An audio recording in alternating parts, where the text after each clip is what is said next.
labis na nakakaawa talaga ang sinapit ng Magwad siblings kung saan naging viral ito kahit 3 taon na ang nakalipas mula nung pumanaw sila. Kamakailan nagtrending ito mula noon pa man dahil brutal naman talaga ang ginawa sa kanila. Ito talagang si Gwen ay napakabait, achiever at ate talaga ni Bulboy, kung saan si Bulboy naman ay nakababatang kapatid nito at ang mismong killer ay yung stepsister at adopted nila mismo na si Janice, na kung saan ayaw sana ng ina niya dahil instinct ng ina ay talagang tama talaga na may mali talaga dito sa Janice na ito. Kung kaya't guys, pina-open ulit ang kasong ito at nakita mismo ni Idol Raffy Tulfo at dapat naman talaga mabigyan ito ng pansin na hindi dapat makakalaya ang killer mismo.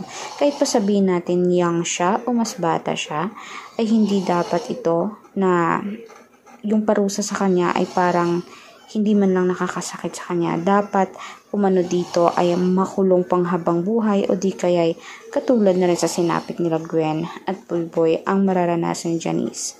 Kayo ba guys, agree ba kayo dito? Sobrang marami kasing ginawa si Janice dito at may mga kasamahan siya na kung bakit naging brutal at talagang marami ang mga bagay na ginamit nila pampukpok sa ulo ni Janice, ni Gwen pala at mismo ni Bulboy. Alam naman natin na tinano nila ito.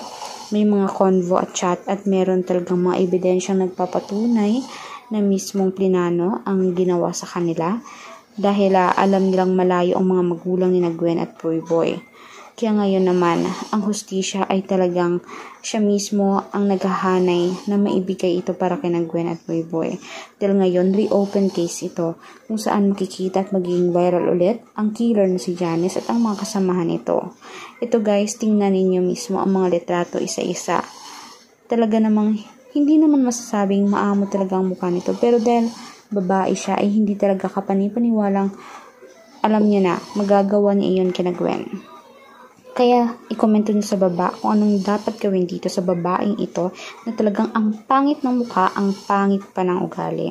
I-comment nyo sa baba at huwag kalimutan mag-subscribe, i-like at i-share ang ating videos in public. Maraming salamat po mga kanetizen.